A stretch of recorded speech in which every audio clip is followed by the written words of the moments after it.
This conversation about building up your blueprint. It's time to take it, cause time is wasted. Go grind and chase it, don't lose it. This generation need integration with information to move with. An inclination that is abiding in entertaining improvement. Yep. What's going on, gang, man? Listen, welcome to the Respect My Blueprint podcast. This is your main man, your host, your blueprint mastermind, giving you guys another dope episode on how to break down your blueprint. You know, we bring the entrepreneurs, the movers, the shakers here into the studio, and we want to go ahead and hear their blueprint, all right? And I have a special guest, not only a special, no, let me take that back. All right? I have a true friend, okay, that pulled up in the studio today. This is, I'm super excited about today's show because, this is a new topic, a very, very popular topic. We're going to go ahead and dive into the world of crypto because, this gentleman that you guys seen sitting across from me here, not only is he going to break down the blueprint as far as learning and understanding about crypto, but also he's going to talk about, the power of relationship capital and how you can use crypto moving forward in 2023. And, of course, we got our NFT Web 3.0, okay, our Metaverse specialist, none other than my brother, my friend, Jarrett Albritton. What's going on, brother? How you doing? Man, I'm blessed, man. I'm good to be here. Man, glad to have, man, it's we've been trying to make this happen here for quite some time to get you on the show. I finally got you here. I'm here. You finally got you here, man. That's what's up, man. Well, first of all, how you feeling, bro? I'm feeling good, man. 2023 is going to be an amazing year. I'm launching a podcast. Him. What's up? Yeah. All right, bet. 2023 is about to be an amazing year. You know what I'm saying? I'm just really focused on, helping us get into this tech space, this AI space, this Web 3.0. AI's been a lot of noise about that, yeah. Artificial comes to Web 3.0. Right. I want to make sure that we're all early adopters of this opportunity so that as the stock rises in different metaverse environments, we're not left behind. Exactly. Right, okay. So, I'm always just trying to scour what are the opportunities and how can Web 3.0 be implemented for small businesses, entrepreneurs, so that they can increase their brand visibility, can increase their, e-commerce opportunities, and then also, just be in the high traffic areas in the right time, right space to create, revenue. Okay. So, man, look forward to getting into it, answering any questions you have. Let's do it, man. But before we, hold on, man. You know what? Because they're saying, right now, what you just shared, a lot of people are ready to pop their popcorn right now. They'll be like, oh, shit, he's about to go in. But before we go in, if you kind of share everybody a little bit about your history, what, your background, your resume, and also what led you to even get into the tech space and also crypto. Gotcha. Yeah. So, basically, I've been in tech since 2006. So, okay. Straight out of college, I was lucky enough to get a job at IBM as a software sales executive. And it wasn't... Which I want to stop you there, which is significant because there's not a lot of representation of our culture when it comes into tech. Right? So I'm assuming that, which at that time, it was actually less of a representation. So that actually highlights... you being accepted into IBM as well, too. Yeah. And the cool thing about IBM is they actually cared about increasing diversity and, black presence at IBM. So it was just kind of on some organic situation. Yeah. I did internships during college because, for me, I didn't want to, copy papers and make people coffee. I wanted to do an internship where you didn't want to be the rank and file side boy, really. I wanted to find an internship that I could build up a resume, but also pay for college. So I did this crazy job, basically door-to-door sales, 80 hours per week. First summer, I knocked on doors in Kentucky. Second summer, I knocked on doors in Minnesota. And it was the hardest thing I've ever done in my life. Did you ever even do sales prior to that, or no? Nah. Okay. I'm a kind of a type A personality, and I'm very confident. Shout out to my parents. So I was just like, when I got approached and they said, hey, there's an internship where people are making, $20,000, $30,000 in the summer. Are you interested? I was like, hell yeah. Let's do it. Yeah, come on now. We don't got to ask twice, right? And then they're like, you got to sell educational products door to door. I was like, sheesh. Yeah. Ooh. Yeah. Head scratcher, yeah. But once I saw and heard from people that were actually literally making 10, 15, 20, and up some $30,000 in the summer, I was just like, well, if they can do it, Why can't I? Right. And it's going to be an incredible experience. 'Cause I looked at what the resume looked like after you do that. It's super results-oriented resume. And it's just like, all right, this is a skill I need to have anyways. Regardless of where I go into, being able to ask discovery questions, identify people's problems, subscribe a need, a solution to their need, to create revenue and win-win situations. That's needed in all business, no matter what. People are scared of sales, but you're selling yourself every day. You know what I'm saying? A lot of people fail to realize that. Yeah, exactly. So long story short, I did 2 summers of sales internships, paid my way through college doing it. Dope. So ultimately was successful, that experience. Yeah. Like I could talk for a whole hour about that experience though. It was like one of the most character building things I ever did. Dope. But like got called, the N-word, got cops. Yeah, you're in Kentucky. You're in all of these. You gotta think about it, like these moms are home alone, their husbands are at work, and they got some random black guy knocking on their door. Hey, wanna buy? Yeah, like, hey, my name is Jarrett. I'm from Texas. No, I didn't walk here. So anyways, right. I didn't sell a book for like 3 weeks straight. You know what I'm saying? But I just thought about my parents, and they were like, yeah, you can't. Like, they obviously, like, believe in me, but they didn't think I was like about that life to like knock off doors. So anyways, long story short, because I want to get to the tech stuff. Okay. I ran into IBM at a career expo, and I was just really like applying for sales jobs at all kinds of industries. So tech wasn't even something that was top of mind in 2006. Like, I just really wasn't even thinking about tech. But I ran to IBM at a career expo, and they're like, tell us about your experience. I told them about the book sales, which, by the way, was like such an amazing interview discussion because people I'm interviewing with were like, damn, I could have never done that. They're realizing what you went through and had to overcome. They were like, damn, could never done that. So when like people that are looking to hire you say they couldn't do it, they want you on the team instantly. So that was a big reason why I did that internship as well. But anyways, because I always look at like, if I invest my time in anything, what is the potential benefit and outcome? And I saw there was a lot of benefits in terms of the money I could make, which I made like combined $30,000 over 2 summers. That's not bad at all. Yeah, for a college student. Yeah, come on. I was out there living my best life, doing your thing now. Yeah, okay, yeah. Like, I took that money. I went to Vegas. I went to LA. I just like, because I'm very much life is short. Like, get the experiences. Right. Yeah, I'm about experiences. So, which the reason you travel a lot of countries too. Yeah. I've been to like 81 so far. God, but, go ahead. Yeah, but so I met IBM at a career expo, and I told them about my crazy stories, and they're like, "Wow, that's impressive. We have a diversity hiring summit happening in Atlanta. We're really looking for MBA students, so like people that are 3 to 5 years work experience. But I think it'd be a good experience for you. It's good for IBM to have your name in the database, because they didn't meet too many black guys like me." And they had software sales roles available at IBM. Okay. So I had no idea about software sales. Didn't really even know that much, or really software wasn't really top of mind to me. Right. It was a new concept. Like I knew it's important. Like Microsoft has software and stuff like that, but I didn't really know the intricacies of it. So I went to the diversity, like career summit, whatever. Met some amazing people. Then they had a career kind of fair where a bunch of managers had their tables and they're telling you like, here are the different opportunities at IBM. From the different, okay. And so obviously because I had a sales background, I was most interested in software sales. And I'm like, so like, what are people making in software sales? They're like, well, your base would be 6 figures. And then if you hit your number, you basically double your salary. So I did the math. It's like, oh shit, like I can make. That's all I need to hear. I can make like $250,000. If I hit my quota for the year.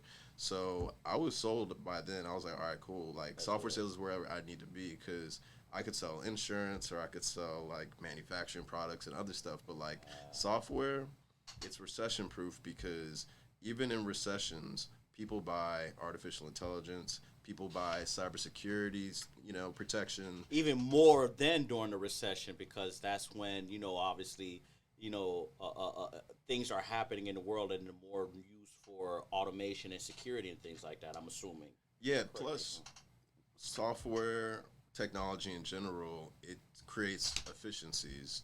So, like with artificial intelligence, you'll spend $250,000 on it because it's going to automate processes that'll save you $500,000 to $1 million, either in headcount because it's going to be doing the job for people, or just in terms of the time it takes people to get things done. They're going to be more effective and efficient. So like, and then automation, same thing. Cybersecurity is important just because there's threats all the time popping up in Russia and China. Things and like places. that, right. Yeah, so. Okay. Excuse me. Bless you. So I was hooked on software sales there. And long story short, I was obsessed with The Apprentice, the show The Apprentice, when I was in college. Right, that with Trump, right? Yeah. Yeah, okay. Before I knew he was a dickhead. Yeah.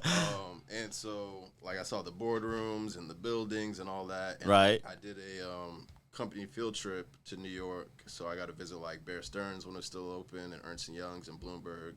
Okay. My mentor at HBO. So I was hooked. I was like, I got to move to New York City. So basically, at IBM, the Career Expo, I was like, who's hiring New York City?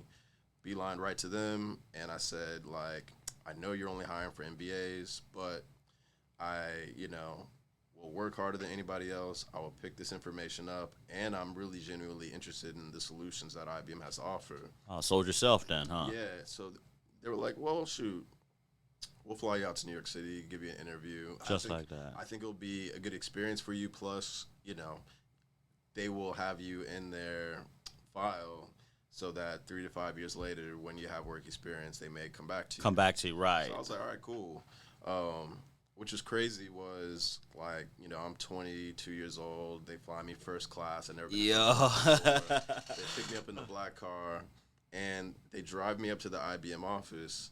And the IBM office that I ended up working at, that I interviewed at, Right. is the same office that The Apprentice was shot in. Get the fuck out of here, bro. Yeah, so shit. It's the Trump Tower. Right. They pulled me up to the door that the candidates leave from after they get fired. So, like, at the end of the show, they, like, walk out and they go to the bar and leave after they get fired. Yeah. I pulled up there, so I was like, God, this is a sign. Like, I got to get this job. I gotta knock this out. Yeah. So before the interview, I did so much research on the software, the use cases, Okay. the benefits. Increase your knowledge a little bit, right? Yeah, because, like, I want them to know that, number one, I can pick this information up, and two, I get the value prop. I get why companies need to invest in this type of software and what the ROI is, Right, what the total cost of ownership is, because I was a finance degree as well.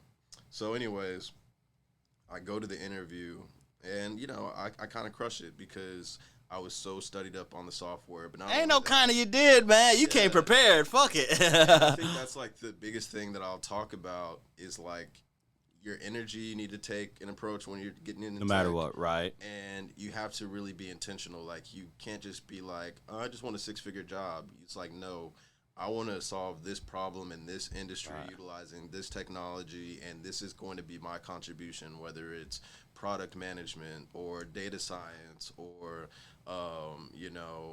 customer success or sales. Really give a why, pretty much, and not just be there, like you what's say. your Yeah. why behind it? Because management wants to hire people that are less risky, and the people that are less risky are the people that actually have a true passion for it. Makes sense. That's bigger than just the money. They're actually, like, you want to hire people, you want to hire developers that love to code.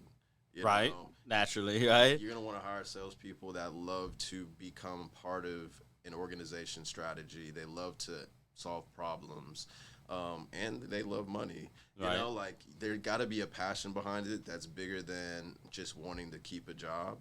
And so when you can kind of show that in your interview, that's going to separate you from all the competition, because tech is very competitive. There's a lot of people trying to get in.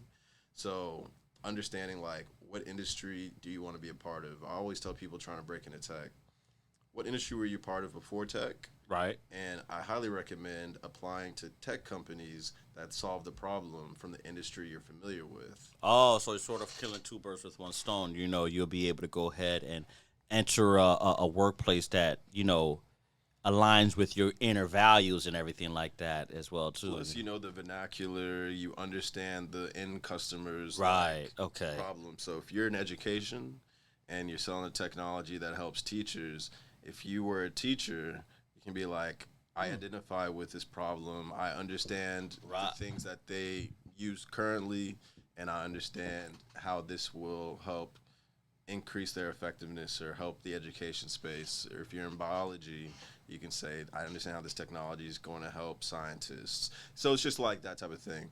But ultimately, though, I know it just kind of went in a lot of directions. That's okay, yeah. You know, because I know we want to fast forward. So you basically end up going into IBM. You crushed it.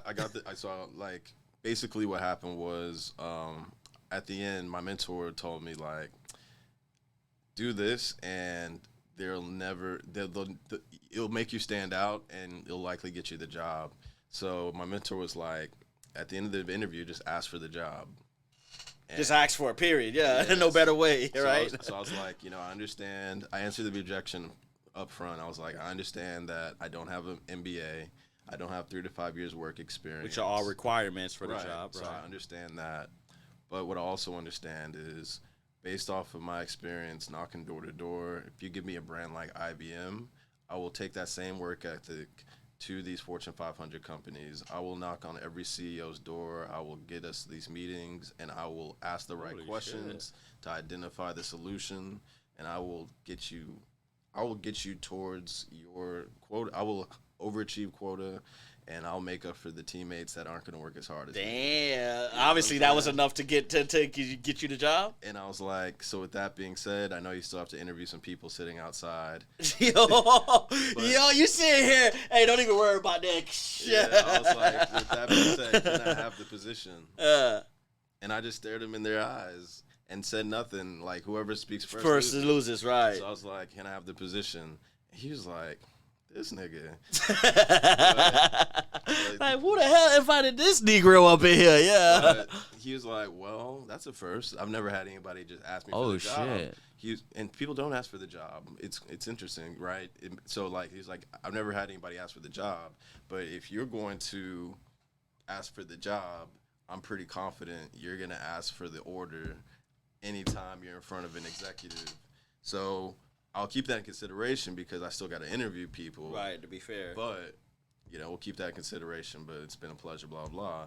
I got hit up by the coordinator, the recruiting coordinator, and he was like, Jarrett, I don't know how you did it, but they were super impressed by you asking for the job. They're impressed by your experience. They're impressed by how researched you were about it.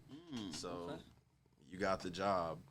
And it's really like the pivotal moment for me because I got a enterprise executive role straight out of college. That role that I got is normally reserved for people that usually you need like 7 to 10 years experience to get the role that I got. But I got that straight out of college. So I skipped the steps of doing SDR, which sets up meetings for people like me. Right. I skipped the role of inside sales where you can't actually go on the road or get in front of people. You got to sell over the phone. I skipped small, medium business. So you got a smaller quota and closing smaller deals. You know, I skipped commercial and I went straight to enterprise where I had a multi-million-dollar quota. And I'm meeting with CTOs of like Panasonic or, you know, Bloomberg. Multinational companies and things like that. Group. Yeah. And I once I got the job, and this is what I preach to people, is like getting the job in tech is one thing, but actually excelling and elevating is another. Right. And that's why the passion is important. And that's why, you know, interviewing with passion and then having that passion once you get there. So like once I got the job, I was hitting those phones like I was selling books, and I was reaching out to C-level executives and CTOs, and IBM is one of those companies where you can never get fired for buying IBM. So it was a great, because it's such a big brand, right? Right, okay. It's like, if you buy IBM and if it doesn't work out, you're like, well, it's IBM. Like, of course I gave it a shot. Right. But, you know, if it's like some random startup that nobody's heard of, and it's a risk. It flops, yeah. Then it's like, dang, like, how'd you let what them the hell that happened? Yeah. So IBM's a solid company, so shout out to them. That's what's up, man. I was able to get a lot of meetings. And so I'll just share this story, and then we can get into the metaverse and stuff like that. But this is, and I rarely share this story, but this is how I think, and I just want people to be very like strategic with how they move. So I had a corporate card, which was amazing. Damn, this is a college kid. Yeah. Not even supposed to get, I wouldn't say not supposed to get the job, but lucked up on the job. Yeah, You know, it was so just, now you got a corporate card, but go ahead. yeah, you know, luck is when preparation and opportunity meet. So I prepared myself, and once I got For that the opportunity, I landed it because I was prepared, right? But what's it called? I have the corporate card, Right. And IBM has like floor seats to the Knicks game. Because I live in New York City. I moved to New York City to do the sales. Right. Floor seats to the Knicks game, box seats for the Giants game, bleacher seats for the Yankees games and the Mets games. You know, box seats for the U.S. Open tennis, all that kind of stuff, right? So, and they were like, you can apply for these tickets, and based off of the best opportunity and the best client, Yeah. they like get priority. Oh, because your job was to take these clients out to these events, and of course sell them all the products and everything like that. Okay, like build okay. rapport, but also the goal is to, you know, have it accelerate the sales cycle to close the deal. Right. So this was my strategy at 23 years old, right? Yo, I can see where you're going with this. Go ahead. I was like, I would just call up C-level executives, and obviously you can't just reach them. You always have a gatekeeper That you gotta go office through. assistant, etc. I'm like, hey, my name is Jarrett from IBM, and I'm looking to invite Tom to the Knicks game on Friday. You know, what is the best way to reach him? When they hear that, they don't want to be the person that didn't give Offer the right. Like, hold on, man. I could have went to the Knicks game and you didn't tell me. exactly. You know. Exactly. So like, they're gonna let me talk to Tom. Right. You know what I'm saying? So they're like, all right, let me patch you through. So I talked to Tom. I'd be like, hey Tom, my name is Jarrett. I'm with IBM, and I have tickets to the Knicks game, and I can't go unless you, the CTO of Walmart, comes with me, or the CTO of whatever company, right? Right. And so here's what I propose to you.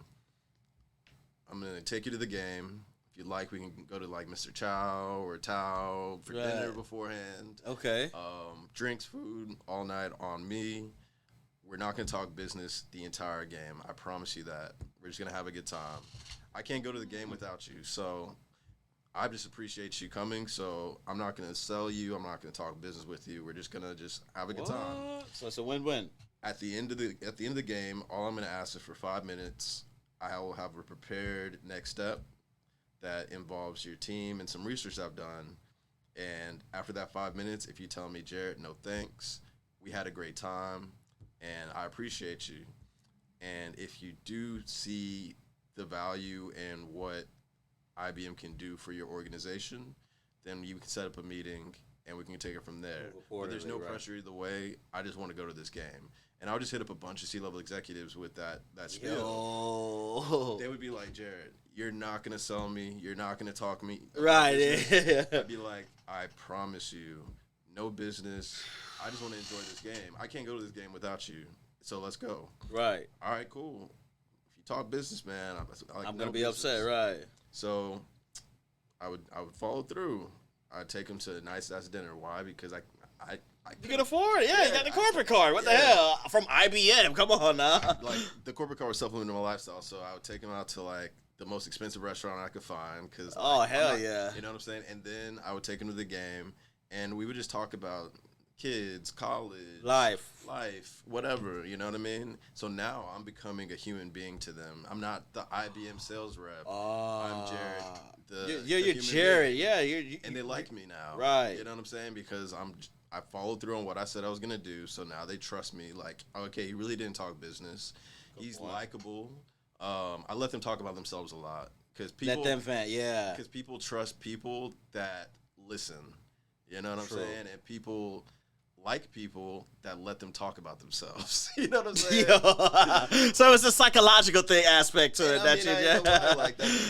The podcast game is like that too. Like, give people a platform to talk about. Yo, don't be giving out the secrets here now. Come on, Jerry. That's what I do, man. I give the secrets away. And so and we'll talk a little bit about my background besides tech, but yeah. So And so they like me because they can talk about themselves and Right. about their glory days. And, Okay. I'll ask them, like, how'd you get to CTO? That's crazy. Man, well, this, that, da, da, da, da, da. Right. Okay. So I'm kind of getting information that's helpful, but I'm not framing it from a business perspective. At the end of the game, after a bunch of drinks and food and a great game, I'll be like, all right, here's my 5 minutes. At this point, they're like, Jarrett, what you got? Because You've already massaged the shoulders not long enough. Yeah. So then they're like, so I'm just like, look, all right, I've done my research, and these are the people I like to talk to at your organization. I want to talk to Sherry, your VP of Finance. I want to talk to your direct report, Michael, your VP of IT, and I want to talk to your head of security. What I like to talk to them about is the fact that our solutions can help decrease costs by this much, increase revenue by this much, increase employee efficiencies by this much. We've done this for this company, that company, and this company in industry. Before they bought IBM, they were here. After IBM, they were at this desired future state. And I just want to ask your team the questions, what are the challenges they might be having? What are some things they like to improve? What are their initiatives? And then I will present some of the things that we can do to help them get to those places. If they like it, great. If they don't, the same way that I said you can tell me to F off, they can tell me to F off. No big deal. But I do feel like this is going to get your company to this place that I just mentioned for all these other companies that I work with. And they would be like, do I need to be in the meeting? Nah, just help me set it up. Okay. Let's do it. Yeah, it's no time or skin off their back. Yeah, I just want their direct reports to hear this, and I want you to tell them to listen to me. I don't say that to them, but that's what I'm doing. Right. So now, these people that I'm mentioning would take months to get to. I would have to climb up multiple levels of management to get to these people. You skip the line by basically ingratiating yourself into top-down approach. I would go to the boss, the decision maker, the person that signs the check, and I would have him direct me to his direct reports. Now his direct reports are like, okay, my boss is telling me to listen to this guy, and I have to follow him. Yeah, so they lean in and they're like, so what do you got? Like the fact that our boss is telling us to meet with you, you must have something good. And Makes then sense. So now they're open-minded and plus there's psychology to all this. Plus, it's easier for them to say yes to something that their boss is co-signing. Right. Okay. You know what I'm saying? It's harder to take something and say, hey, boss, this is what I think we should do. Because the risk is if it falls flat, then it's on you. Right. But if your boss is telling you to meet with me. You're absolved from all the potential liability. And they say, you know what? This guy has something pretty interesting. I think it can actually help us hit our goals. Right. Then if it's a flop, it's like, well, dang, you should have not put this guy in our face. Never entertained it in the first place. You know what I'm saying? But at the end of the day, it's about ROI, just showing people here's your current state, here's your desired future state, and how we help you get there. And also psychologically, I'm thinking of these people as people, not as a sale. So I literally am interested in, how can I make your job easier? How can I help you elevate in your career? That's how I'm thinking about when I'm actually engaging with people, because I want the long-term relationship. And this is just everything, how I work on social media, and that's how we connected, right? Exactly. It's about identifying where you can add value, right? Deliver on that value, and once you deliver on that value, they keep coming back, right? And once they keep coming back, you're less having to hunt, because that, all right, how much are you budgeting for, in 2023, and what is your growth trajectory? And when are you going to be making these purchases?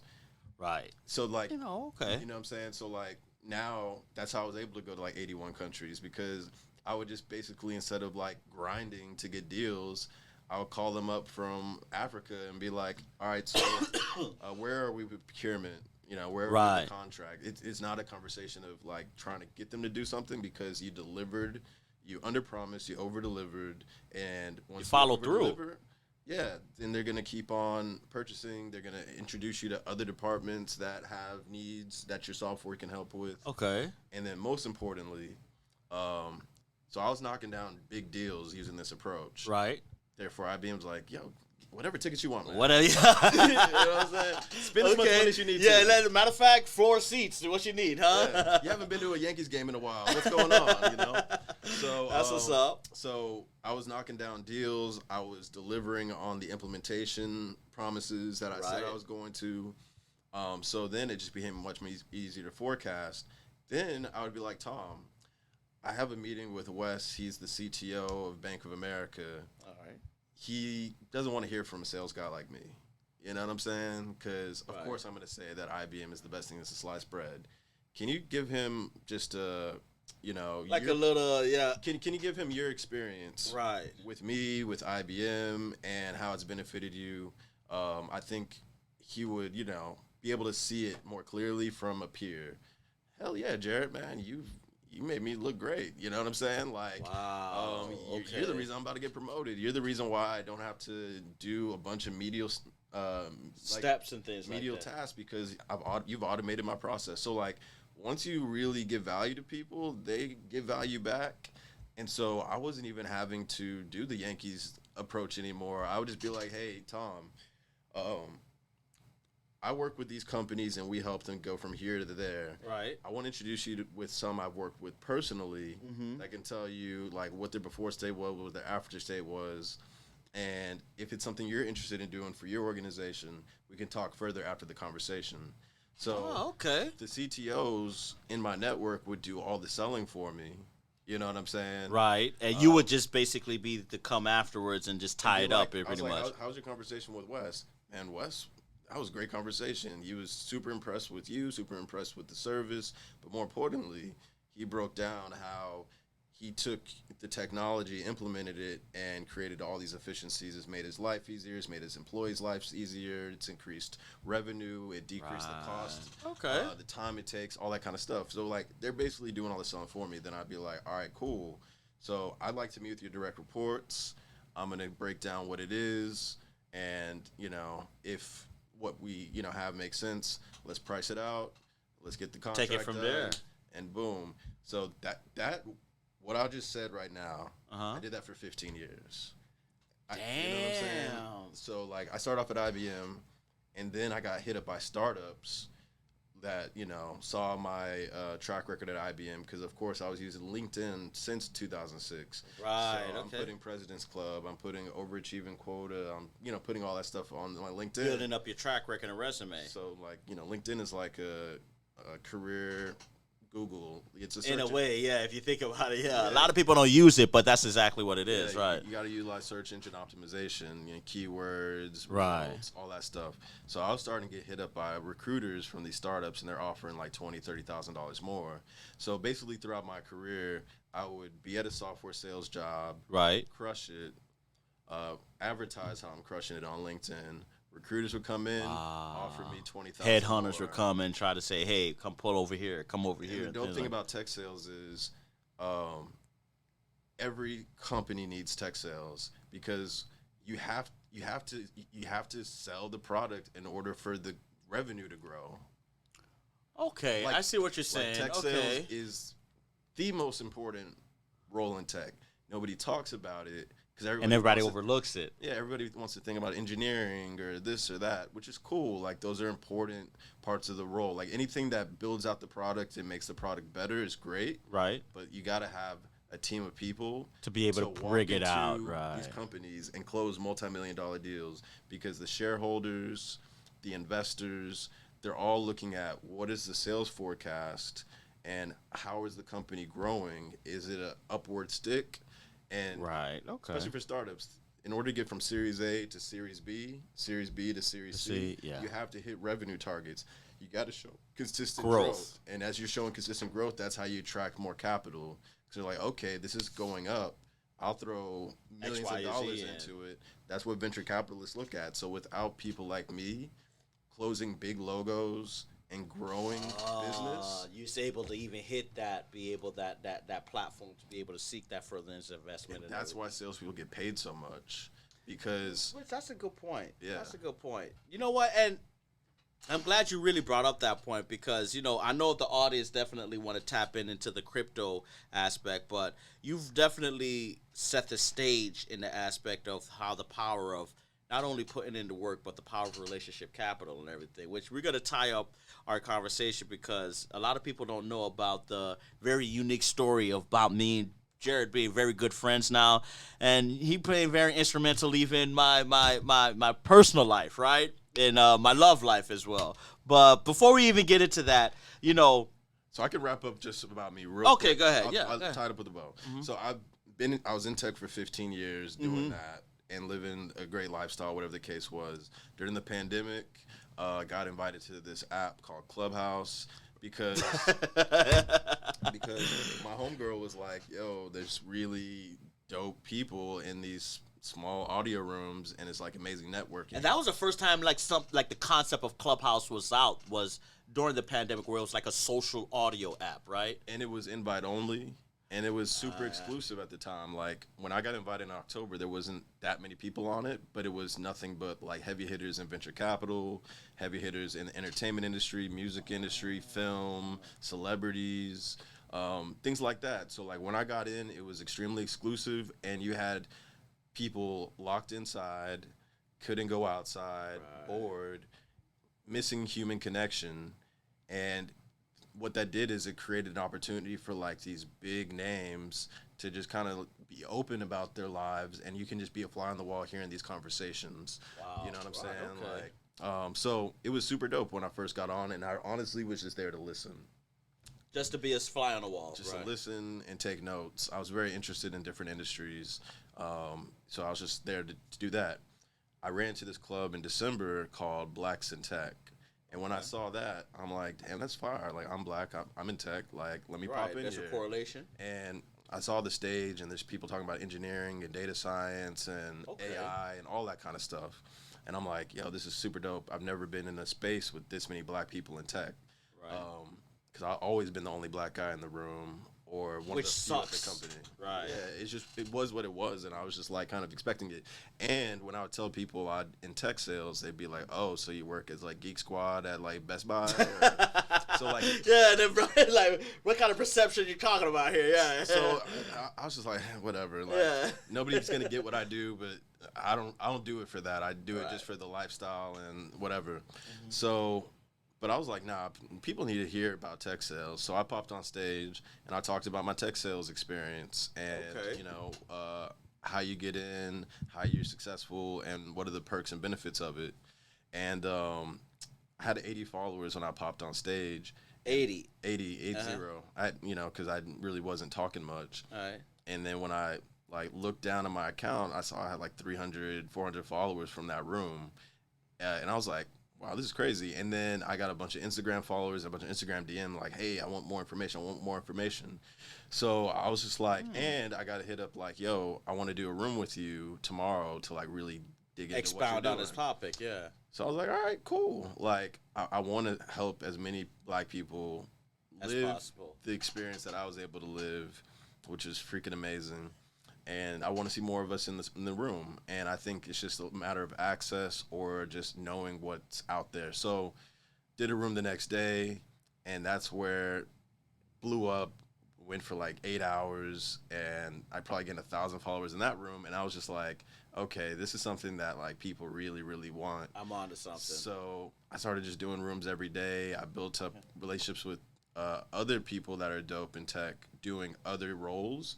So we would so we would all just kind of collectively share resources and experiences across all of our different roles, so that if you're interested in engineering, you got somebody. If you're interested in sales, customer support, customer success, you got me. If you're interested in product management, you got Kavan.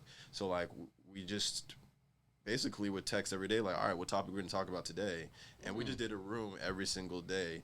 Long story short, grew from 80 followers to 30,000 in the span of like 2 months. Damn.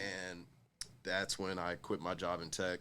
In the last 2 years, I've just been focused on increasing diversity in tech by doing speaking engagements, and doing Clubhouse spaces, Twitter spaces, and now I'm about to launch the podcast. And, also helping startup founders, find venture capital. So I make those connections, do a lot of referral agreements based off of, my network. And I'm just really just like interested in how do I help entrepreneurs, Black entrepreneurs to be specific. Scale and grow, right? And how do I help Black people break into tech? So either help you fund your startup or help you break in. I'm rooting for everybody Black. That's been my mission for the last 2 years. Oh, dope. I love it. While I was doing that, I saw the Bored Ape Yacht Club actually become a thing on Clubhouse. Like, I'd see these ape photos coming in. They would do, like, ape noises and shit. I'd be like, who the fuck are these guys? And that's when I learned about NFTs. Now, I kicked myself because if I would have bought a Bored Ape back in 2021 when Bored Apes were, like, on Clubhouse, I could have bought those NFTs for, like, $300, $400. They're now worth, like, $300,000. You know what I'm saying? Damn.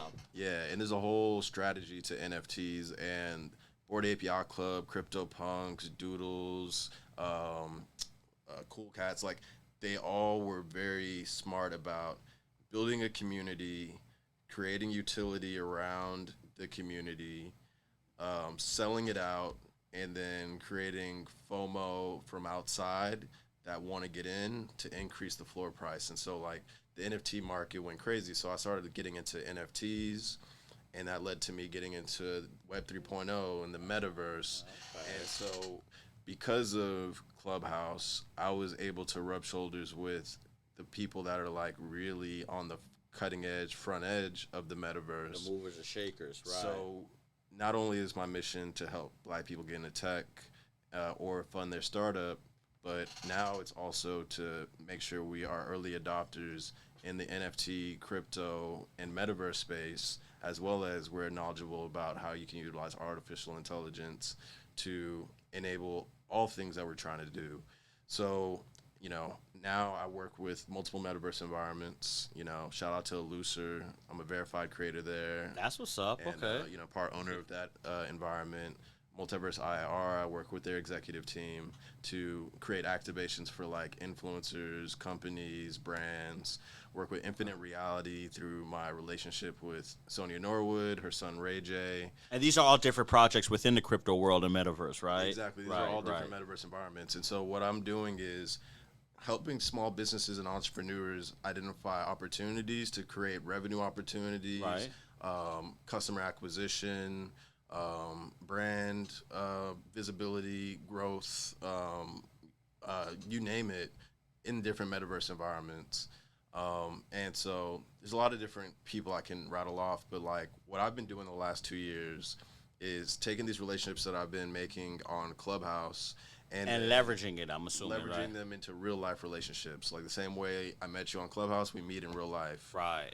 I'm going to NFT New York, NFT LA, Art Basel, South by Southwest, and I'm Consensus, and really meeting all the people that are doing it in the Metaverse. And these are going to be the next Bill Gates and Steve Jobs. 5-10 years from down the road, we never know, right? And we meet at these conferences and we turn up and we have a good time. That's what's up. We're also identifying, like, what are you doing? What am I doing? And how can we help, synergize? Yeah, grow our brands, grow opportunities. And, so, like, that's what I've been doing. It's like, that's what's up, man. Being the plug for the Metaverse and tech. Okay. So, yeah, let's get into this Metaverse talk. Like, let's get into, absolutely, man. Well, you know what? First of all, definitely everybody has gotten a good, background and history of you and everything, which is funny because I actually had to talk with some of my engineers here and everything like that. Yeah, they're shaking their head and everything. They know what time it is. Yeah, I'm about to go ahead and pull out the fire. Oh, yeah, right now I'm about to pull it out. Y'all know, man. Listen.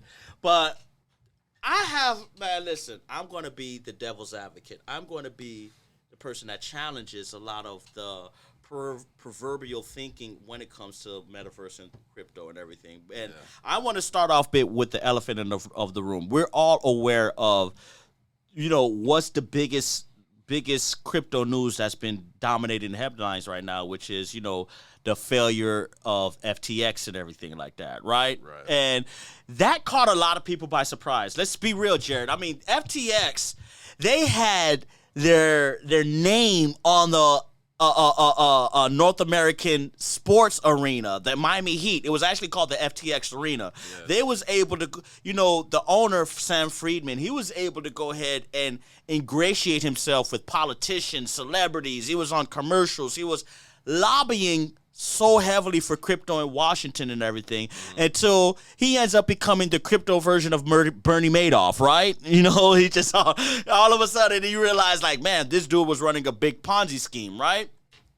So, which I believe that was, in the eyes of the public, the final straw where it comes into trust into crypto, especially where there have been very, very loud calls for regulation, very loud calls for, accountability and everything, right? Yeah. And now I'm building the context to lead to this. What is now I know that obviously you're going to have an impartial view here because of your passion for crypto, but despite everything that's been going on, what you've been seeing after, is there really a future for crypto, bro? Because honestly, I'm the person, bro, if I see FTX, honestly, I'll tell you right, the only company that I'm waiting for to go under to where I can finally say I'm done with crypto is Coinbase.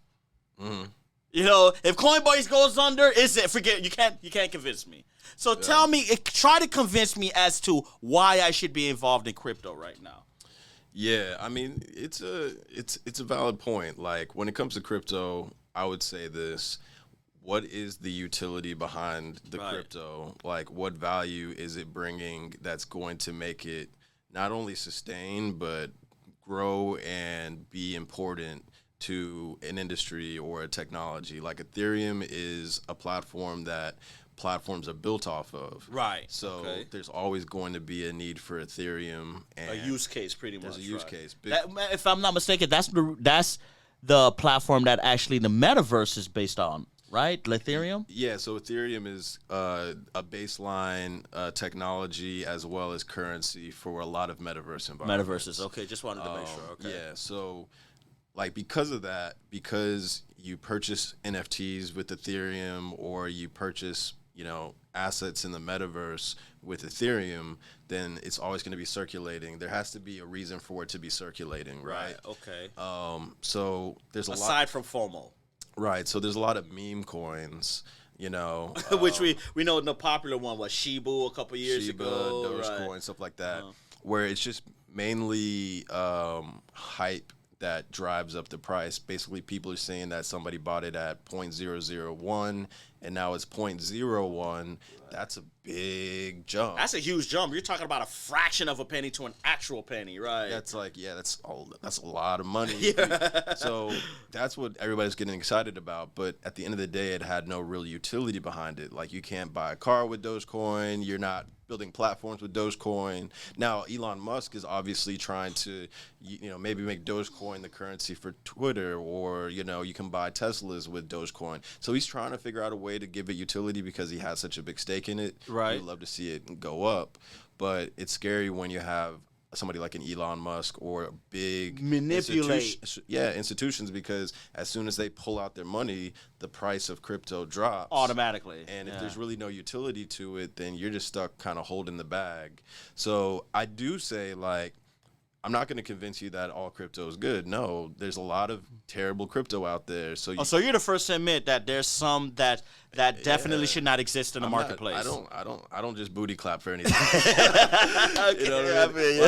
It has to have real value for me. Right, I feel you. I think that's kind of the point of what I was talking about before. Is focus on the value. So Bitcoin has real value because obviously Bitcoin came from the dark web days and stuff like that, and it was just a way to have decentralized currency that doesn't have government regulation, government insights, and also it's the mothership since it was the first one, sort of, in a way. So Bitcoin is going to always have value. I think Bitcoin is going to hit $100,000.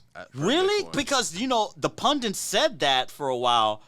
Because if I'm not mistaken, Bitcoin reached 60,000 as high, right? Yeah. And then it dropped, which people that know Bitcoin expected that.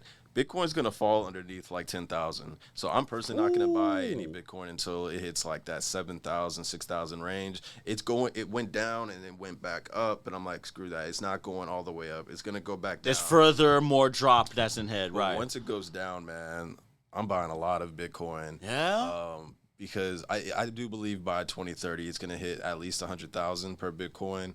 Because it does have like real utility, and Plus, there's not an infinite amount. There's only a certain amount, if I'm not mistaken. exactly, right? yeah, because you have to mine the Bitcoin and everything like that. So at some point, it's not going to be able to be mined anymore.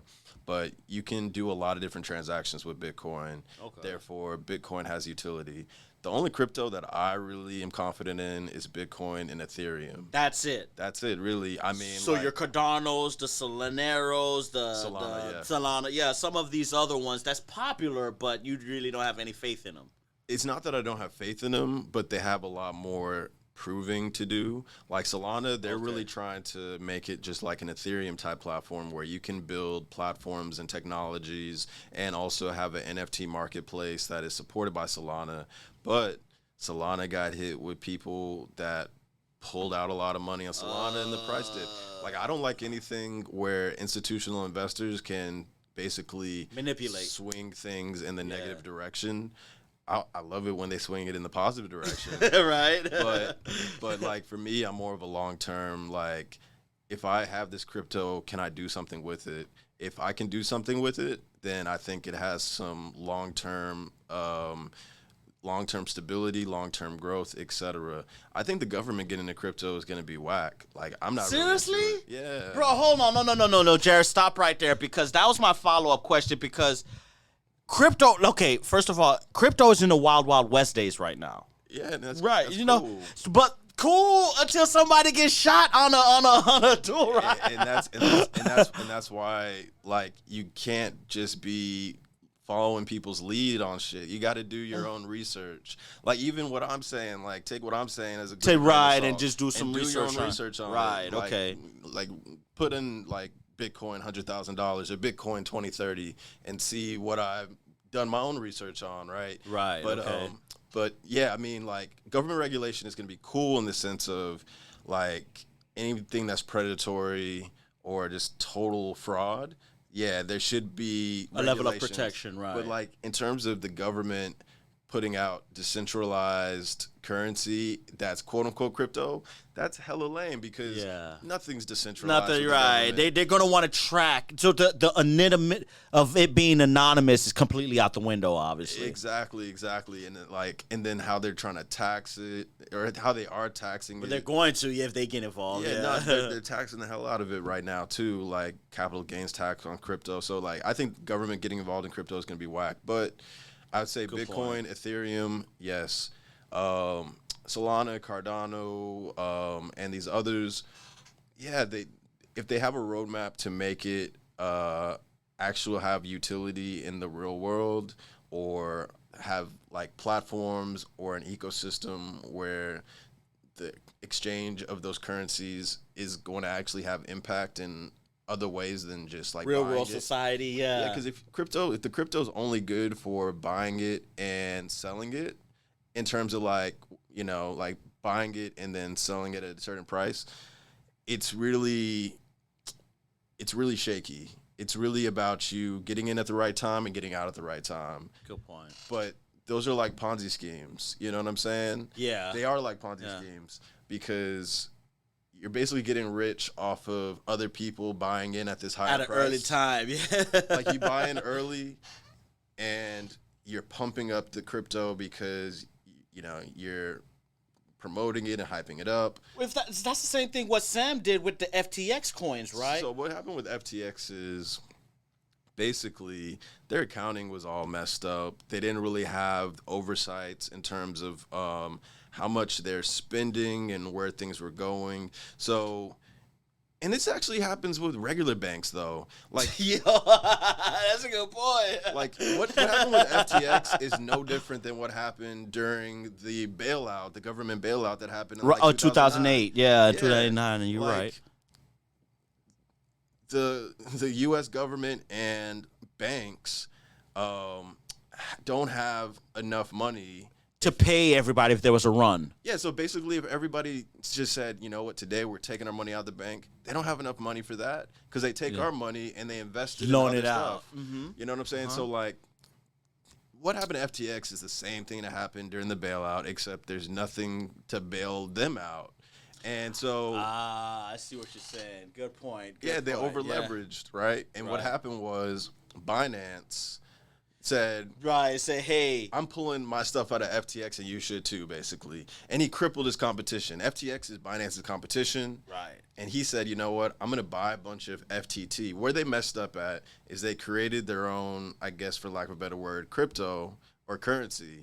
They didn't do that, they would have been straight. Right, because then they leveraged they were financing their operations based upon the creation and the distribution of that coin. And the increased revenue that they were getting from that coin. Right, because, okay. you know, it's all good until it isn't. And so it was all good with FTT until Binance went and, put that poison pill in everybody's mind of like, I don't think FTX has enough liquidity to actually do what they need to do. So I'm taking my FTT out at my high price. Y'all do what y'all want to do. Yeah. And that was the pretty much the spark plug. So when he does that, because he has such a big stake in it, FTT price goes down, because whenever there's a lot of selling, the price goes down. So price goes down. Binance, very smart guy, CZ says, I'm pulling out. Everybody starts pulling out. What happened to Bernie Madoff when everybody pulled out? All right, same thing. Same thing with FTX. So good point, yeah. Here is my advice. All right, I'm going to look at the camera. Yeah. My advice to y'all, if you buy crypto, if you don't own the keys, it's not your crypto. If your crypto is in an exchange, you don't own it. It's not yours. You know what I'm saying? Because they have it, and if they run out of money, you ain't getting it. So take your crypto out of the exchanges, put it in a cold wallet or a hot wallet, but I would say a cold wallet. I'll explain the difference in a bit. And once you have it there, if there's a run on anything, your money is already secured in your wallet. You're good. You're not affected. So use these exchanges to purchase, purchase Bitcoin, purchase Ethereum, purchase. Experiment with some other ones too. Right. Like Coinbase is a perfect example. That's an exchange where you would go and purchase crypto, but you don't own the actual currency. Coinbase does, right? Is that a good example? Well, it's where you buy the crypto, but like if you want to exchange that crypto for fiat, you'd have to go through Coinbase. You have to go through Coinbase to do it. Right. And if they ever get in a situation where they run out of money, like a FTX, then your withdrawals will be on hold, and all that money you put in with US dollars and all the appreciation you're seeing, in theory, you bought $20,000 worth of Bitcoin, it's now worth $100,000. In your mind, you have $100,000. Right. But until that $100,000 is in your account, it ain't all yours. Theory, right. It's all just vapor. Yeah, it's there. So take that $100,000 of Bitcoin, put it in your own wallet, so that if that exchange collapses, then you can move that Bitcoin that you have possession of into another exchange that's not being impacted, right, by the one that's going through the situations. So, like, if people would have had their money in their wallet when FTX fell off, they could have taken that, crypto and exchanged it at a Binance that's still working and active, and they would have been able to cash out $100,000 worth of Bitcoin. But because it's stuck in FTX, they did a run on it, they ran out of money. There's a lot of people with their life savings basically held up. So I say, like, with even Binance, Crypto.com, even Coinbase, don't leave it in the exchanges. Wow. Just you know what? This is a game you're sharing with a lot of people right now, because a lot of people, their first engagement or involvement with crypto is some of these platforms you're mentioning and everything like that, you know? So you're giving a lot of game to our viewers right now, saying, hey, listen, if you want to get into crypto, which I'm going to give a follow question, you want to own the crypto versus having these quote-unquote exchanges or quote-unquote banks own your crypto, which, with that being said, are you still are you still optimistic on the 5-year plan of crypto? Because you said you would rather keep the government out of it, which by keeping the government out of it takes away the guardrails, right? But despite everything that's going on, do you really see a future for it 5 years from now? I do, for the ones that have real life Utilities, value. like you said. Yeah, that's the bottom line. If they don't have real life value, then it's just speculative gambling. Honestly, you know what I'm saying? You're gambling that a bunch of people are going to buy it and increase the price, and they're going to buy it because a celebrity told them, or it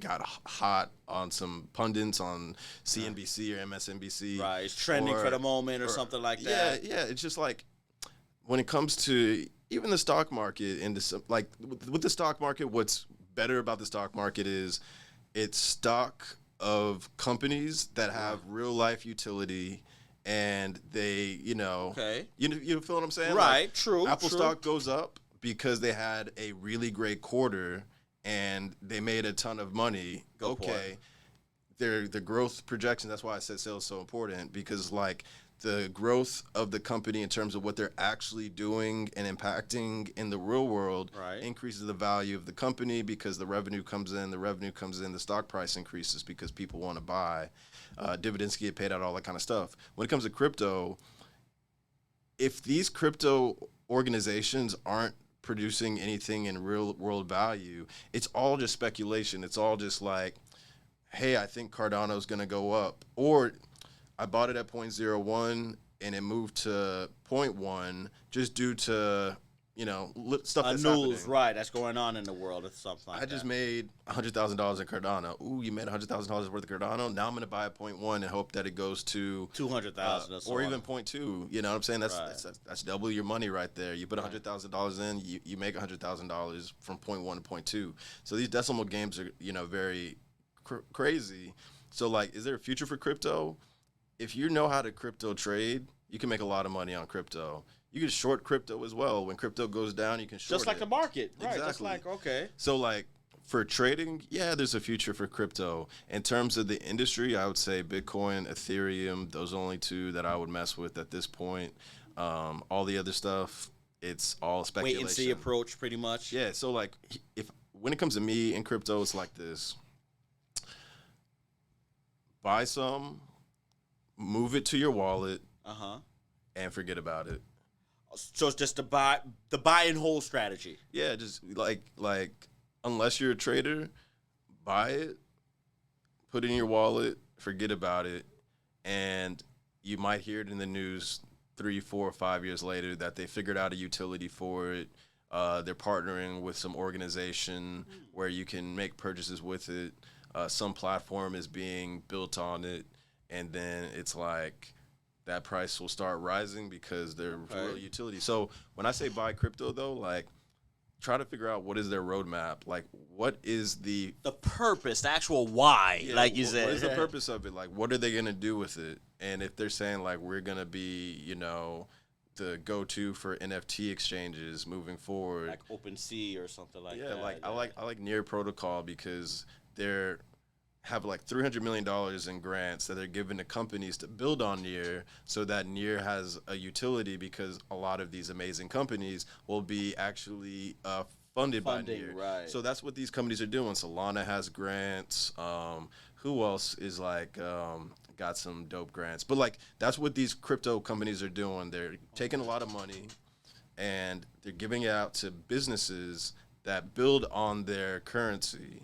To build out like proof of concepts and MVPs and things like that on top of if you get enough companies, if Apple says you can only buy iPhones with Apple crypto, like then Apple crypto is going to get popping. So like I'm looking for the crypto exchanges that are actually going to be where you can make purchases and do real stuff in the real world. So like if the NBA says, hey, you can use Dogecoin's going to go up. That's going to be the one, right? So just like figure out those. But ultimately, keep it simple, Bitcoin and Ethereum. Now, how the Metaverse fits into this. Which was my next question, right? Yeah, so the Metaverse is going to be a thing. It's just a matter of Hold on, wait a minute. Hold it's on. just a matter of when. Wait, hold on. No, Jared. Don't hell no. Don't you try to just breeze over this topic like that, bro. Hold on, bro. Just like the internet. People laughed at the internet back in like 1993, But the internet, there was true, although people were scared of it, we all ultimately seen the true value in it and how consequential it was to everyday life. We can't even challenge that, how important the internet is this day and age, right? Imagine trying to live without it, right? Yeah. So now you bring in a whole metaverse, which I'm going to challenge you very, very aggressively on this, right? You have a metaverse. You're talking about bringing in. You're talking about the internet and hyperdrive now. Another world, another dimension. Where it's not only where it's going to take people outside of the real reality and make them think that a perceived reality is the real reality.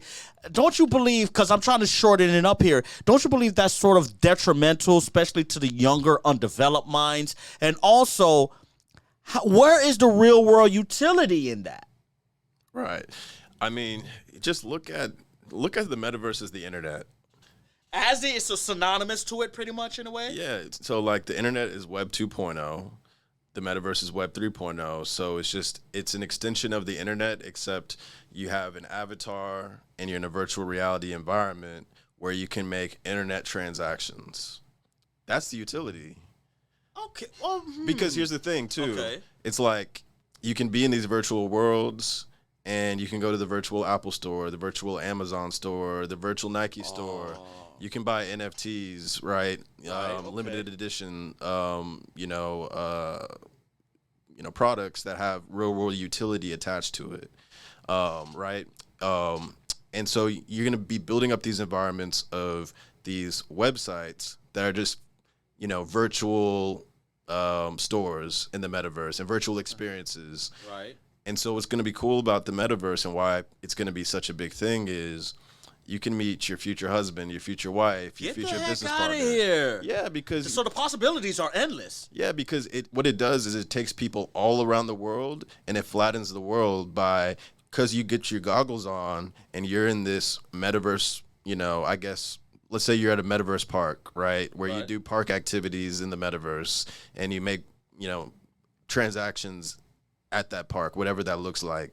But you can basically meet people in their avatars and like exchange ideas, exchange information, build relationships. So like that's why the metaverse is going to be so addictive. And is it a bad thing? It depends, right? It just needs to be a balance because there's people that live ulterior life online already. Right, without the metaverse. I agree with you, right? But the ability to meet people internationally, domestically, do conferences in the metaverse, like basically it's going to eliminate the barrier of connection where you don't have to travel to France to experience France. You could have a metaverse. You can experience it in the metaverse, pretty much. Experience it in the metaverse. You put on your goggles and you can do that. You put on your goggles and become a different person. Is that a good thing? It depends. Big questions it, right? But at the end of the day, though, because, like I said before we taped this, right. The metaverse right now is in like the Atari version of the metaverse. Right, I remember you said it's that. a basic version of the metaverse. The technology and the feel of it, and the ability to build on it is going to improve, and it's going to go from Nintendo to Super Nintendo to PlayStation 1, and eventually when it's PlayStation 5 metaverse. Like, imagine PlayStation 5 when you were playing Mario Brothers. You couldn't really picture that. You couldn't even imagine that. Yeah. I remember when people were like, oh, you're going to be able to watch TV on your watch, or you're going to be able to, like put your phone up and... Or even having Siri. I never even imagined like phones to have that type of capability at one point. So, like, the metaverse isn't going to be a thing. I think if you really think about where we've come from the 80s to 2023, think about where 2023 to 2053 is going to be. You already got ChatGPT doing stuff that takes 2-3 months. Like, the metaverse is going to get more immersive. It's going to feel real. eventually, and I'm not saying it's going to be tomorrow, Right. but eventually you're going to be able to have Ready Player One experiences in the metaverse where you're like flying around in your car and you're living in your building and you're, like it's going to be like real communities in this metaverse. And so it's like, are you going to be the company that is like there from the beginning? Are you going to buy Bitcoin at $1? Or are you going to wait until it's at 60,000? Like, for me, businesses just need to invest in understanding how can you position myself in the metaverse to create real world value or utility in that metaverse that nobody else is doing. Whoever does that are going to be like billionaires in this space. It's super early though, and that's exciting. Which my follow-up question. So you're championing, you're advocating for now is the perfect time to get into it. Yeah, get in while it's at its lowest. Even businesses, so you're even advocating to have like multinational Fortune 500 companies, small mom and pop companies to start researching and get involved into it as well too. Right? Yeah, like identify which are the metaverse environments that have the most traffic, because it's just like the internet, right? Right. It's all about traffic. And traffic are going to be those avatars. So what metaverse environments have the experience that's going to attract people? It's going to have the experience that's going to attract businesses, the infrastructure to be able to do business transactions seamlessly in the metaverse environments, the ability to build relationships seamlessly, like, you know what I'm saying? Like I walk up to you with my avatar, I click on your profile, I read you're part of the blueprint movement, this, that. What's the blueprint movement, Wes? Well, it's this right here. Okay, here's the link. Boom. Okay, and this cool. is all in the metaverse. Real boom, boom, boom, Yeah, boom. so Speed of information. We're having conversations like we are right now, but we're avatars, but I can go ahead and click your website and I can purchase your course because I met you at the park. Wow. So like me, if I have a business, I'm walking around and I'm networking. It's like going to these conferences, right? Right. We go to conferences to network and to transact deals. These are just going to be conferences in the metaverse, in virtual environments. These are going to be concerts in virtual environments. These are going to be, anything that can happen in the real world can be replicated in the metaverse. It's just a matter of, are you going to be in the high traffic areas? Like, for instance, Decentraland. Which is the most popular one, if I'm not mistaken. It's pretty popular. It's one of the more popular ones. Decentraland, somebody bought a plot of land for like, I don't know, $1,000. All right. And just kind of sat on it. They got lucky because Snoop Dogg bought a plot of land right next to them. So what that did is Snoop Dogg has a big-ass brand. He's, advocating for his metaverse environment. So now people are flooding into Decentraland to experience what Snoop Dogg has created, right? Right. So now that plot of land next to Snoop Dogg is extremely valuable because they're getting the traffic that Snoop Dogg is bringing to that little plot of land. So it's prime real estate for a business that has something that they want to sell or get visibility to get that plot of land. So that plot of land had a bidding war. They sold it for like $250,000. And it was purchased for $1,000, if I'm not mistaken. Exactly. So like, that's how you can also look at the metaverses. Which metaverse environments are poised to bring in actual big corporations? So Decentraland is bringing in some big corporations. CryptoVoxel is doing the same thing. Meta obviously has connections that can make Horizon World potentially high traffic. But these metaverse environments are at their infancy, so it's a matter of like who's going to come out on top. Is it going to be Sandbox? Is it going to be Somnium Space? Is it going to be Spatial? There's a whole list of metaverse environments. So for me, as a business owner, I'm just going to look at what is the roadmap of these metaverse environments? What is the experience going to be like in 5 years, 10 years? What kind of business transactions or like who's going to be able to attract the businesses and the people that already have huge followings? Whoever can do that is going to be the place where you want to invest in a plot of land. It's where you want to put up a virtual storefront, which is basically, for just simple terms, a website. Right. That's what I was. You just took the words right out of my mouth. So when you said the internet is so important, the metaverse is going to be important too. It's just right now it's at such an early stage that I get it. You're just like, but think about Fortnite and how big of an industry that was. Travis Scott made $20 million off off of one concert. That virtual concert that he did, Yeah, like if you have a big ass fan base or a big following or like loyal customers, creating a metaverse experience that benefits from the traffic of businesses around you. So like these businesses that are around you are gonna bring in traffic. These avatars are going to walk over and be like, what the hell is the Blueprint movement? What's going on over here, right? You know what I'm saying? And then you're going to bring in all your people from the Blueprint movement in the real world into your metaverse environment and create experiences. So it just creates this excitement in this virtual world that can turn into transactions, can turn into revenue, can turn into visibility. You can put billboards up in the metaverse, you know what I'm saying? So you're walking around and it's like, oh, the Blueprint movement billboard, right? I could sell that billboard, and as more traffic comes in, I can increase the price that I'm selling that advertising space for. Product placement in different spaces. Like, if you just think about the real world and just like, all right, metaverse environments can build out and replicate the things that we do. And so I go to Target and I buy a laptop in the metaverse. Of course, it's not going to be a metaverse physical, right? No, but it's going to be a physical one. It's literally like you buy it in the metaverse and they'll ship it to your address. It's a website. Get the fuck up. It's a website, man. It's a fucking website. It's just a virtual reality so it's a different experience. So instead of going into the actual Target to buy it, you're going to the virtual metaverse to buy it. And so like Web 2.0, you would go to Target.com and buy it there, right? Right. But in the metaverse, you're going to have all these stores. You're going to have your avatar. You're going to have all these experiences you're doing.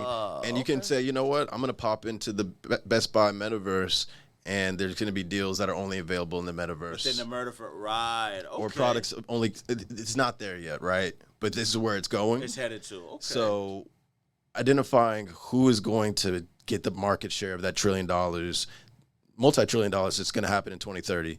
Like, look up metaverse 2030. Look up Bitcoin 2030. I'm thinking 2030. Like, I'm in 2023, to 5, but 6, I'm 7 thinking years I'm thinking ahead. 2030. 2030 is going to be crazy, and the people that plant seeds in the right spaces to where these industries are going to broomstick up and adoption is going to go crazy. These are the ones that are going to win. So yeah, I think the metaverse is real. I think the NFT had its growing pains, but if you look at it as a loyalty program for your loyal fans, it's a huge revenue generating opportunity, and it's generational wealth because you own royalty percentages on the NFTs. So like, there's just so much.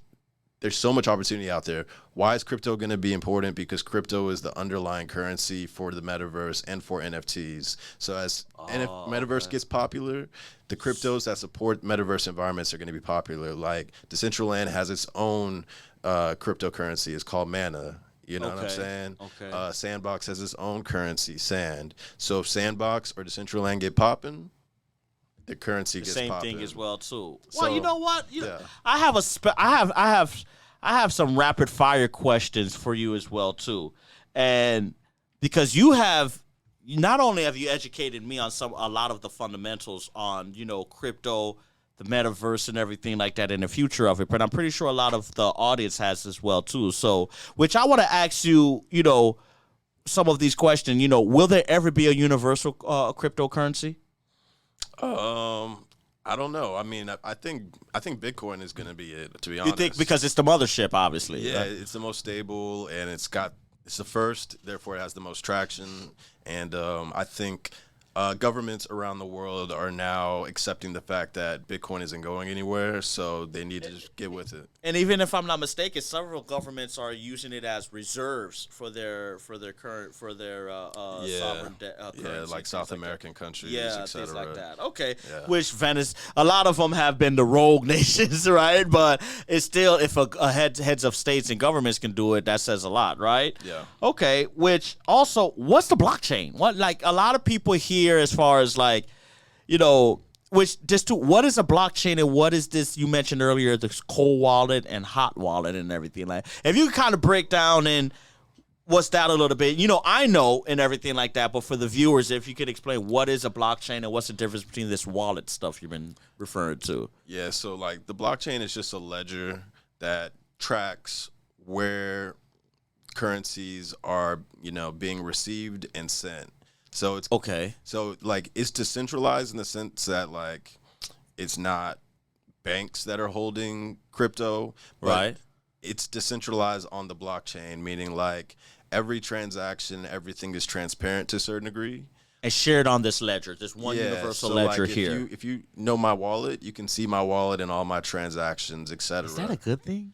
Well, the wallets are kind of anonymous, so as long as you don't share your wallet information, nobody's going to know it's you. Right. But that's why there's things like .eth. You know what I'm saying? Like to sort of mask some of these. Well, not to mask it, but to actually like, promote like. One, here's how you send me money. You can send it to blueprint.eth, right? Right, You can send money that way. And then if you want to see what I'm up to in terms of NFTs I'm buying or properties I'm buying or whatever, you can see it there. Or you can make it super alphanumeric and anonymous and not tell anybody. But ultimately, it's a ledger of activity that, proves who owns what. Okay, so it's a level. It's a high degree level of transparency, right? And it also it certifies who owns it. So like, if you want to, know who owns this NFT, like I could say I own the NFT, right? Right. I own the NFT. Look at my profile picture. I own a Bored Ape. But if they go to my wallet, they don't see it there, or they don't see the transactions. That's a smoking gun right there. Yeah. So that's. It's a good thing in my opinion. Because people can't fake ownership. It's like when somebody sells the NFT, you send it from my wallet to their wallet. Now in the blockchain, it's identified as their asset. And that's how you can, as well as that transaction occurred as well too. Exactly. Right. Okay. Exactly. So that's that. Now when it comes to wallets is where you store. Digital assets, so like crypto or NFTs, etc. So wallets are basically like your safe, for lack of a better word. Okay, or like your actual wallet, like the actual wallet in your back pocket. Okay, exactly. Now the key thing, and I'll look at the camera for that. You're gonna get a 16-word seed phrase when you open up a wallet. It's the most important thing. Period. If you get into crypto or NFT, do not lose your seed phrase. You lose your seed phrase, you lose access to your crypto, to your NFT. If you lost it, just send it to me. If you're worried about it, send me your seed phrase. I got you. You feel me? Yeah. Don't give your seed phrase. Don't do to that, nobody. guys. All right, and don't lose it. Right. I know people that had Bitcoin because they were just like, utilizing it for just dumb random shit. Like the pizza guy. I remember the story about the pizza guy. Yeah. Yeah, so like they had, I don't know, like 50 Bitcoin because Bitcoin was like, you could buy it for $1 or less back in the day, right? And they didn't think much of it because it was like, it's $50. Who cares? They forgot their seed phrase. When it hit $60,000, 60,000 times 50, right? Ooh, yeah, they ready to kill their mama over that seed phrase, boy. Damn. And that's why I'm like on some just like buy it and forget it, because I'm in 2030 when I'm thinking like, and that's why with Bitcoin, when Bitcoin goes under 10,000, I'm gonna buy a bunch of it and forget about it, or utilize it if it makes sense, but probably just forget about it. Right. Okay. And I'm gonna keep buying it as it increases. Yeah? Yeah, it's called dollar cost averaging. You know what I'm saying? So like, well, kind of break that down in the elevator pitch for me. So you're actually gonna buy more as it's going up? Yeah. So you basically dollar cost averaging is like you say, I'm gonna just buy X amount, whatever you can afford every week. So as it goes down, as it goes up, you're basically buying it at the average price. Oh. So instead of buying it all at this high ass price. Now, there's also value in just buying it when it's at its lowest, right? Obviously, and just, you know what I mean? But if, like, when Bitcoin goes from 10,000 to 100,000, buying a little bit as it goes up, you're making money. It's like you're collecting the pennies along the journey. And then, it's not going to just be a straight line. Nothing's a straight line. So Bitcoin is going to be doing this as it, you know what I mean? So you're going to experience, the dip as well. And obviously, if it dips and you really feel like it's going to jump back up, you can maybe buy some more than what your dollar cost average is. But ultimately, though, let's train of thought. No, that's what I'm saying. So ultimately, But set it you and forget it, advocate to actually buy Bitcoin as it's going throughout the course, right? To actually, like you say, just buy it as going down, buy it as going up. If you really feel like it's going to eventually hit 100,000, you know what I'm saying? Now do your own research. Don't just listen to me. But like, I mean, I don't honestly. I'm sorry to cut you. I don't think it's gonna hit 100,000. I've seen this thing get as high as 60. You know what I'm saying? It's like, I mean, but you know, I'm under the firm belief that I'm waiting for some type of FDIC type of insurance to be placed on it. You know, because if I'm not mistaken, China banned it from its country, right? First they had it, then they banned it. Because, you know, they have currency controls over there and everything like that, right? And I feel like they've done that because they are aware that, let's just say I'm a conspiracy theorist. There's individuals that owns Bitcoins, right? And they have the ability to manipulate it, and this is outside of the Chinese government. Nah, man. No? China just wants its cut. You think so? You think? Yeah, China wants its cut. China wants control. And what Bitcoin and decentralized currency does is it frees us up from the control of the government. And if it makes the world a flatter place now, instead of us having to rely on what is the price of the U.S. dollar and what's the price of yen and all that kind of stuff, we got a universal currency. That's why I think Bitcoin will be the universal currency. You know what I'm saying? Okay. And we can make exchanges of commerce that has some, what's it called, transparency, but the government isn't all up in it. Involved in it, You know what I'm saying? Okay. And so I think that's great, but of course China doesn't, because China wants to be able to freeze your assets if they can. Right. Look what they did to Jack Ma and some of the other people over there. They want to be able to control you, and the best way to control somebody is control their purse strings. You can't control somebody's crypto now. But if the government gets involved, now that maybe they could, and that's lame. I want to be able to have that freedom of flexibility and maneuverability, and that's why Bitcoin is dope, because you can make so many transactions with it, whereas other crypto, it's kind of useless as right now, because you can't make as many transactions with it. Right. Like if I want to buy a property, I can do it with Bitcoin. Yeah, because it's the most widely known and used right now. But if I want to buy a house with Dogecoin, good luck. Yeah. So like the only thing I can really do is like buy it and sell it, but I can't actually like make transactions. So yeah, I mean, well, let me ask you, what do you think Bitcoin needs for it to start stabilizing? Because we've seen it go as high as 60,000, and we've seen it as low as, where it is now, and even further. That's a good question. One thing about me, if I don't know the answer, I'm saying. I understand. Okay. So that one, I don't really know what it's going to take to stabilize. But I would say that I think certainty around regulation will help. All right. Okay. So like getting a clear understanding of what are government's interference going to hurt or help the space, and just understanding that. So uncertainty kills everything. Right. And so there's just a little bit of uncertainty right now, but I also think it's a recession. Yeah, we're all hurting nationwide. Yeah. Like I just think it's just the climate, the financial climate is sell. Because if you're hurting in one aspect of your finances, you're gonna take from another aspect. So people that are losing jobs and they have a bunch of Bitcoin, they're gonna sell their Bitcoin.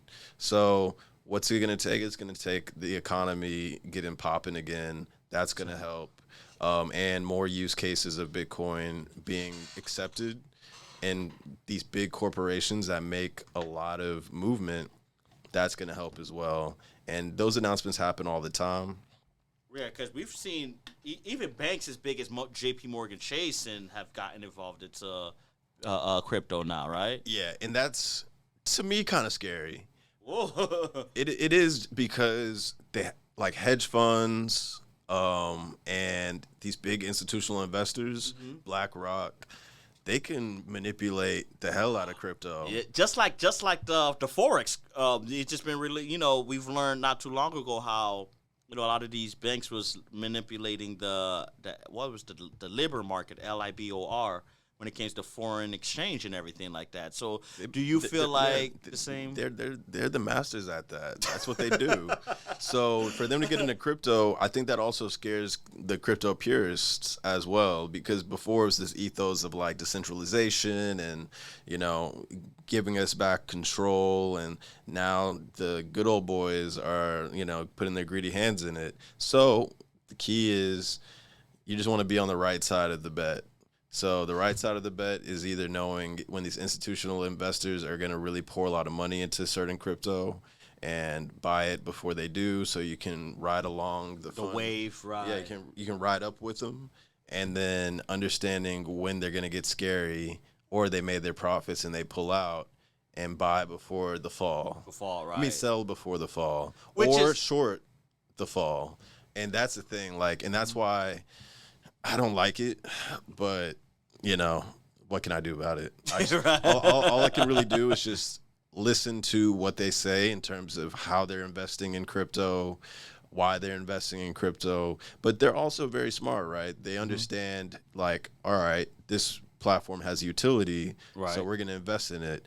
And to further grow it upon. Not only can they manipulate it by pumping in a lot of money or pulling out a lot of money, but they can manipulate it in the sense of BlackRock can call all their Fortune 500 connections and be like, you should utilize this crypto to increase the value of my investment. Right. So now they're kind of like partners with certain crypto platforms. It's like a cartel at that point. Kind of, yeah. And so, like, if BlackRock can tell all these companies that they invest in that, hey, you should start accepting Dogecoin because we have a huge-ass stake in it, and then the PR is like, this company's accepting Dogecoin, that company's accepting Dogecoin, da-da-da-da-da. Now Dogecoin has a more real-world value. The transactions of Doge are going to be beyond just investing in it, but actually doing things in the real world with it. And everyday transactions possible. And then, you know, so more people are buying it, the price goes up, blah, blah, blah. So, you know, see what these institutional investors are doing. That's going to kind of tell you where crypto's going. It's cool if they're a part of it. I just don't want the government to, you know, their sticky hands. Yeah, or like, yeah, I mean, and they're already doing it. Capital gains tax on crypto is crazy. Like, if you pull out money on crypto. I think it was like if you transaction over like $600. I know that was like Zelle and electronic transaction, but if I'm not mistaken, it was a threshold that if you transaction over a certain amount that it was required to be reported by like Coinbase and some of these other exchanges and things like that, if I'm not mistaken. I think so. But ultimately though, yeah, the way they're taxing crypto is dirty, and that's kind of why I'm holding on to it right now too, but I don't know, man. Okay. I would say, is crypto here to stay? Yes, but not all crypto is created equal. What is the real world value? What institutions are behind it? What institutions are behind the metaverse environments? Really, just follow the money. That's my. Right. Just follow the money. Example. Follow the money. Follow the value. You know what I'm saying? And the money usually goes behind where the value is. Or they go behind where they can make a lick, right?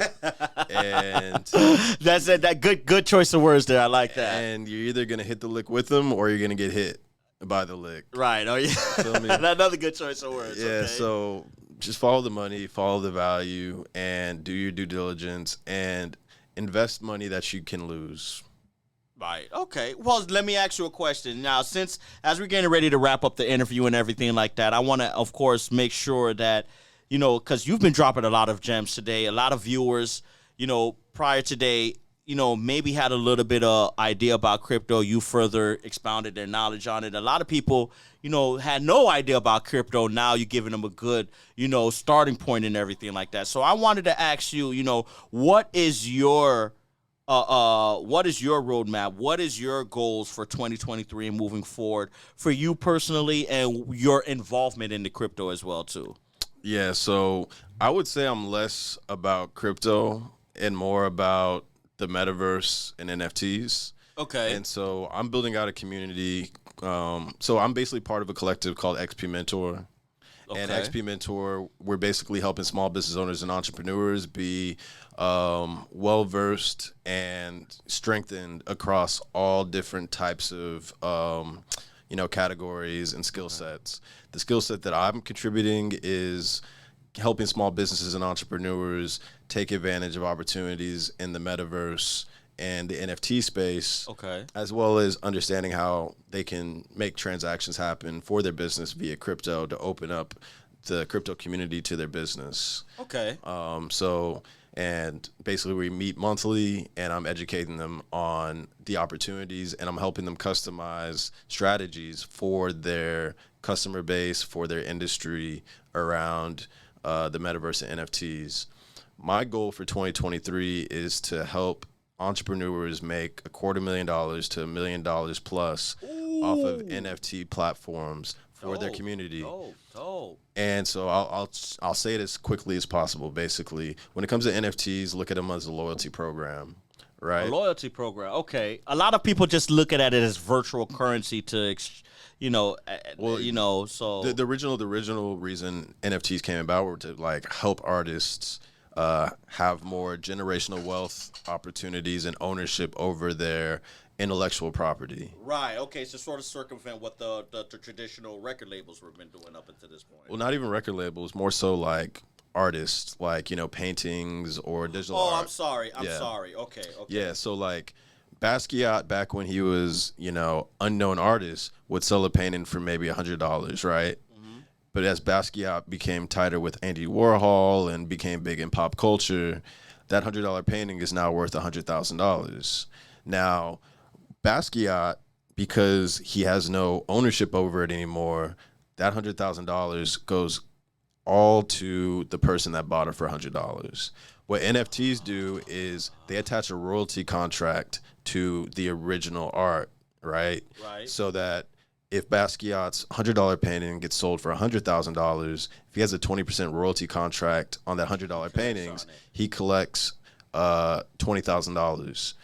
And then what they can do is put that wallet that has all the NFTs and the royalties associated with it into a trust.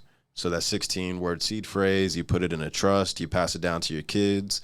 So now every time these transactions are happening with their intellectual property, and this is why the blockchain is dope. Within, right. Okay. This is why the blockchain is dope, is because that ledger identifies who are the owners and where does the money go once a deal gets made, kind of like a barcode. Right. So as soon as a transaction happens, Basquiat's grandkids don't have to like go and collect the money. It just automatically like hits the wallet, and then the profit goes to the person that sold it and the person that originally owned it. So basically, you create thousands of NFTs out there, and they're getting sold and resold at higher values. You're making that royalty percentage.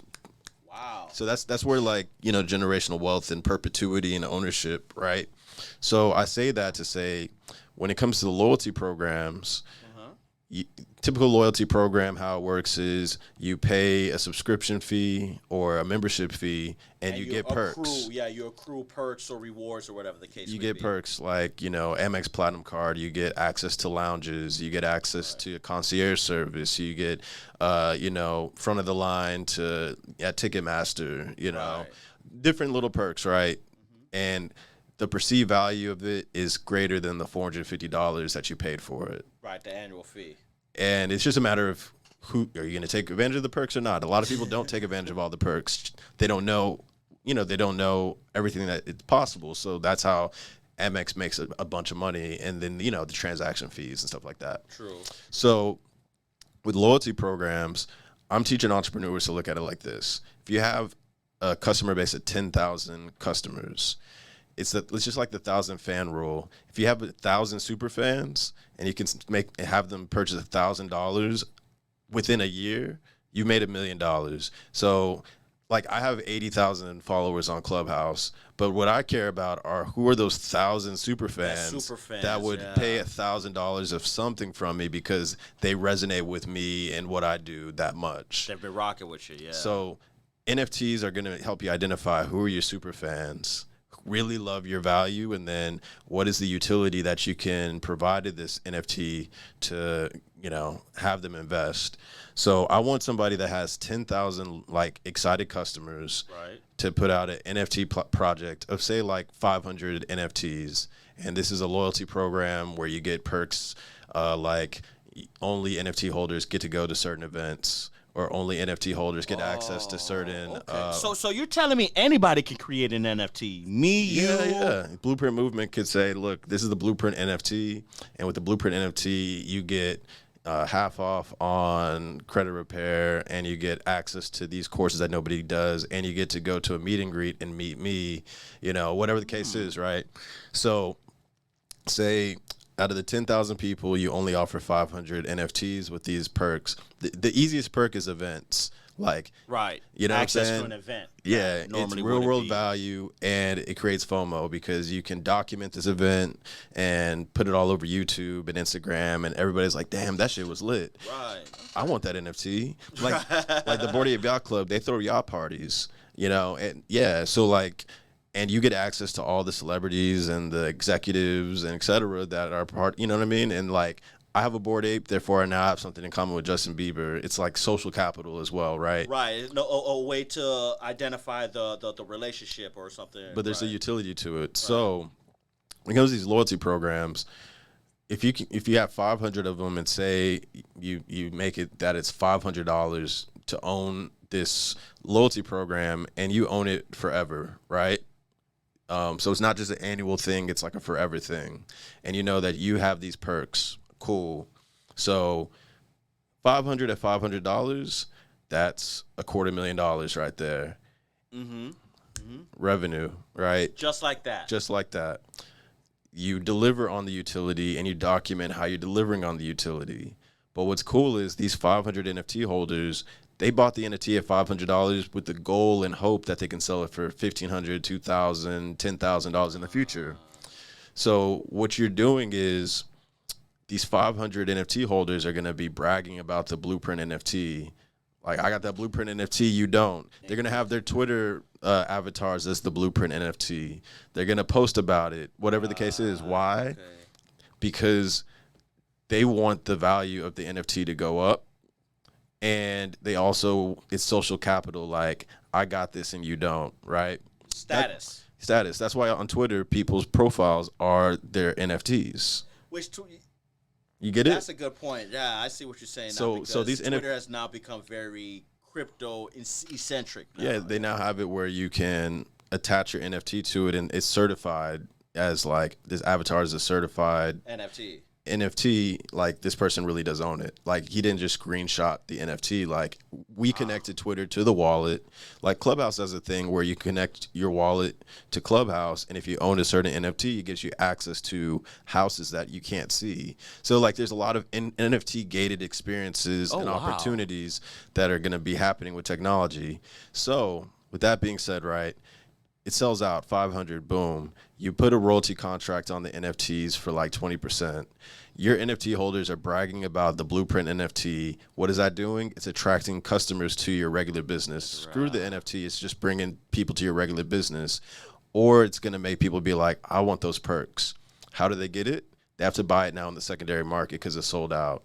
So what they do is this. You put it on OpenSea, or you put it on a Rarible or any of these NFT exchanges, and you can set up an auction and basically say, like, you can purchase the Blueprint NFT for $500, or it goes to the highest bidder. So basically, somebody would be like, I bid 600, I bid 700, I bid 1,000, I bid 1,500. An eBay type of now it sells for 1,500. All the NFT holders are like, oh, damn, that guy made $1,000 off that NFT. Let me sell mine for. he got value from it. But now the new floor price is $1,500. So I'm going to put it in an auction for $1,500 to the highest bidder, $2,000, $2,500. So that's how the NFT price starts to go up, because the scarcity of it, and people are seeing the utility. And because you have 10,000 customers that really rock with you and 500 are only available, it's going to create a bidding war on those NFTs. Because exclusivity within it, yeah. Right, because the scarcity, supply and demand. If supply is high, the demand is high, supply is small, price goes up. Period. Same thing with NFTs. So I say that just to say, like, you can build a loyalty program, get a huge injection of revenue. And then as the price increases, your NFT holders are happy because they're making profit, but you're making royalty off of every single resale. And if the NFT program becomes just part of your thing, where you're like, all right, we're making so much money off this NFT, we can add more utility and more perks, which to increases the value. Right, I see what you're saying. And it's just like it's a revolving cycle. Like, I'm teaching businesses how to do that, and I'm bringing them the resources to actually implement and build the community up, sell it out, and then, do that auction strategy. So that's my goal for 2023. We're going to do it with XP Mentor. We're creating an XP Mentor NFT. Okay. I'm also part of the Elucer NFT project. Right, which you shared. You know what I'm saying? Which is a meta asset that's interoperable across all metaverse environments. So I'm excited about that. And so my goal is really to, one, teach people about all the things we talked about. Right. So teaching small business owners that. So if you're interested in that, you can go to xp3.club and learn more about it. Also, launching the podcast. So that's going to be lit. Yeah, which I'm definitely looking forward to that and everything. Yeah. So I'll talk about that more in the future. And blackhire.com is something that I'm really passionate about. So, it sounds like you have a lot of things down the pipeline then, huh? Nah, man, just like you. Staying busy, right? Yeah. It's all about multiple streams of income. Absolutely. And so that's why Blueprint Movement is important. So, if you're not tapped in, tap in with Blueprint Movement, everything he's got going on. I like people that are actually doing it. And you are actually doing it. So that's why I'm here. And people just got to know, this ain't a facade. This is a $1 million operation, $1 million operation just in this room and building. And that's not even that's just only, So anyways, thank you. Follow people that are really doing this shit. And the reason why I have the ability to guide people is because I don't just talk about it. You do it. I'm doing it. Yeah, you know what I'm saying? And if I could just chime in before we end, I want to take a time to edify you a bit here because, a lot of people don't realize, you gave the story about Clubhouse. That's how we met initially and everything like that through mutual acquaintances. But, we was able to take our relationship off of Clubhouse and everything. We've partied, we've hung out, and and everything, and the relationship capital we was able to build and everything like that led to bigger and better things and everything like that. Which whereas even we've had discussions and plans on future things we're going to work on, which I'm very excited to be able to share with the audience down the road and everything. We're not going to let the cat out the bag and everything, but I got to get some things trademarked. There first. You go. Yeah. But we got some dope things coming down the road and everything like that. But I just wanted to edify you as far as emphasizing the last point you just made as far as the power of building relationship capital. Not just as though I wanted to push back and challenge the metaverse, because I could see it possibly leading down the route where that relationship capital can be fractured, where people now want to live this alternative lifestyle and be able to base their lives around it. But I want to let everybody know there's a space where the real world reality and the metaverse can coexist, right? Where there can actually be a synergy where, you can be able to build your business, build your brand, build yourself in the metaverse, like all the examples you gave, have that loyalty program, but also still maintain that spirit of relationship capital in the real world and everything like that, which ultimately I want to let you guys know that's why I'm glad to have, Jarrett here to share this, the stories about, how to get into the metaverse and also, still be able to tap in and be able to combine that and leverage that into the, the real world and building relationship capital. So, and I want to say, of course, one of the viewers here is my baby and everything like that, Malayski. You was even instrumental in me meeting my girl. I threw that lob. I was like, yo, this is man right here.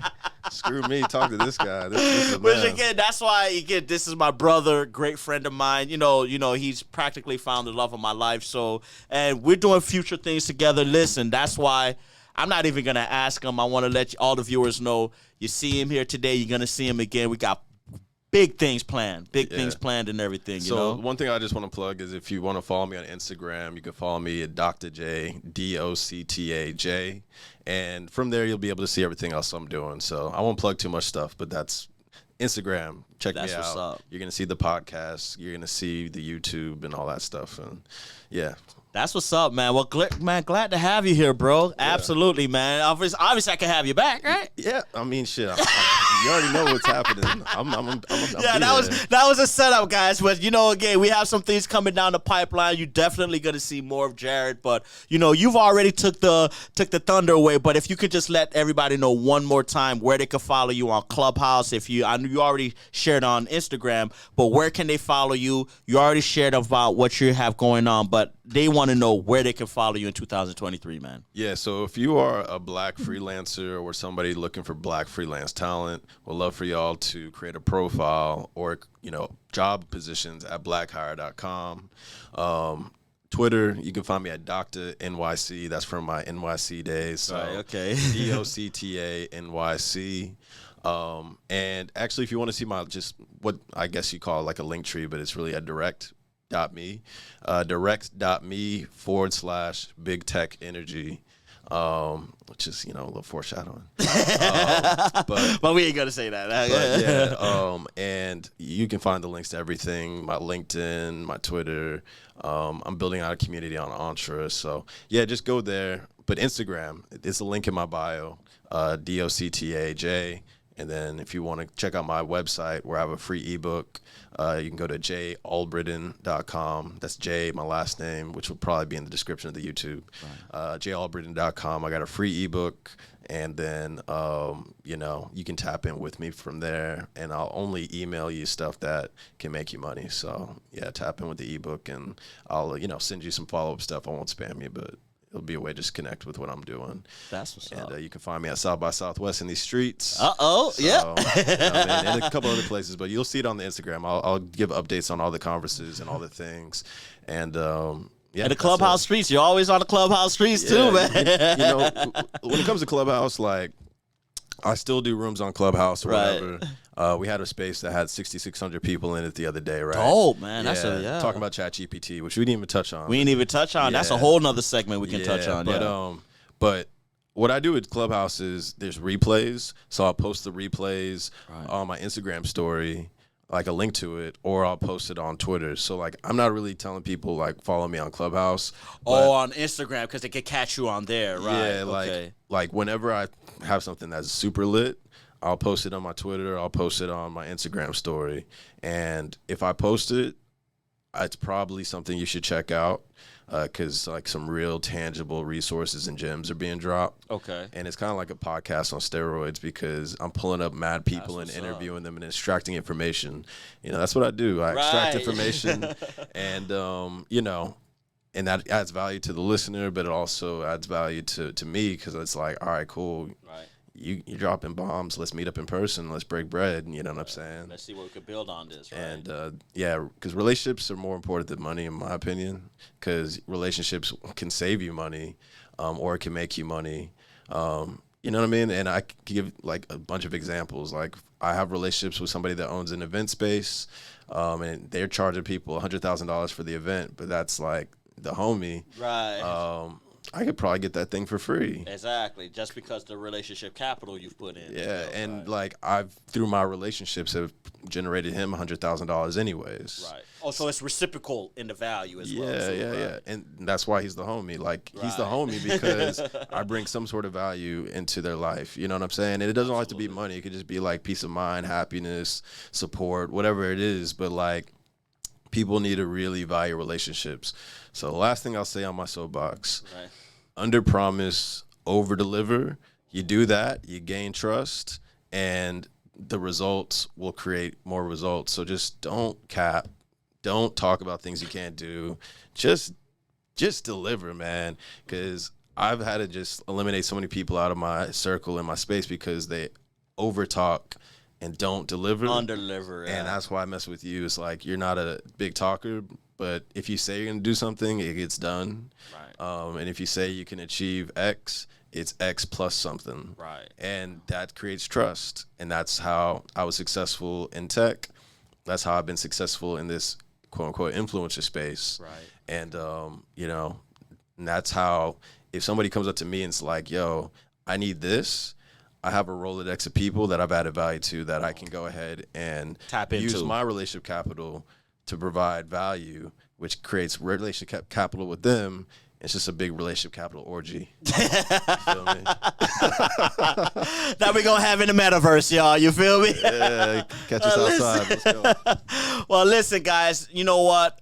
Thanks for tuning in. If you stayed all the way to the end here, you has been able to go ahead and witness some great bombs that was dropped by Jarrett here when it comes to crypto. Of course, this is the blueprint we're trying to go in and establish here. Not only will you could be able to tap in on relationship currency, but different industries out there moving ahead that you could take advantage of.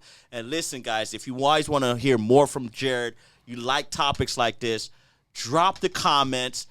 All of the contact information to Jarrett will be on there. His Instagram, his link tree to his upcoming shows, to his whatever he has going on, guys. It will be included in the bio. So tap in with him, of course. Mention Blueprint sent you.